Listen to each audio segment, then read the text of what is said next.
जब भी प्रेम की बात होती है तो श्री कृष्ण राधा की प्रेम की मिसाल सबसे पहले आती है।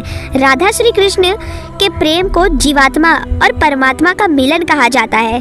पहली बार कृष्ण राधा से दूर तब गए जब मामा कंस ने उन्हें और बलराम को आमंत्रित किया मथुरा में। वृंदावन के लोगों को जब यह बात पता चली तो वो दुखी हो गए।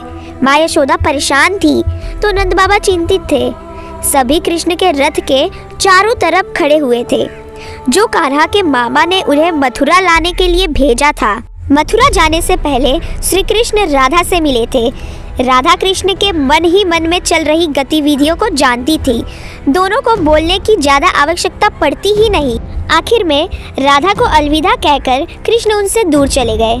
लेकिन विधि का विधान तो कुछ और ही लिखा था।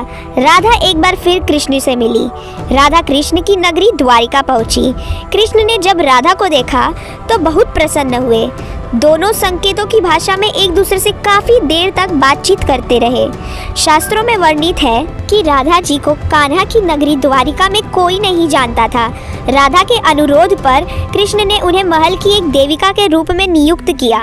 वे दिन भर महल में रहती, महल से जुड़े कार्यों को देखती और जब भी मौका मिलता तो कृष्ण के दर्शन कर लेती थी। लेकिन एक दिन राधा महल से दूर चली गई और भगवान कृष्ण उनके पास पहुँचे। यह दोनों का आखिरी मिलन था। वह समय था जब राधा अपने प्राण त्याग रही थी और वो अपने प्रिय को अलविदा कह रही थी। कान्हा ने राधा से पूछा वे इस अंतिम समय में कुछ मांगना चाहे तो मांग सकती है। तब राधा की एक ही मांग थी और वो ये थी कि वे आखिरी बार कृष्ण को बांसुरी बजाते हुए देखना चाहती थी। कृष्ण ने बांसुरी ली और बेहद मधुर धुन बजाया। बांसुरी के मधुर स्वर सुनते सुनते राधा जी ने अपनी शरीर त्याग दिया। कहते हैं कृष्ण ने इस घटना के बाद अपनी बांसुरी तोड़ दी और फिर कभी बांसुरी नहीं बजाई, जिसकी तान सुन राधा जी देवलोक की ओर चली गई थी। तो ऐसे हुई थी राधा जी की मृत्यु।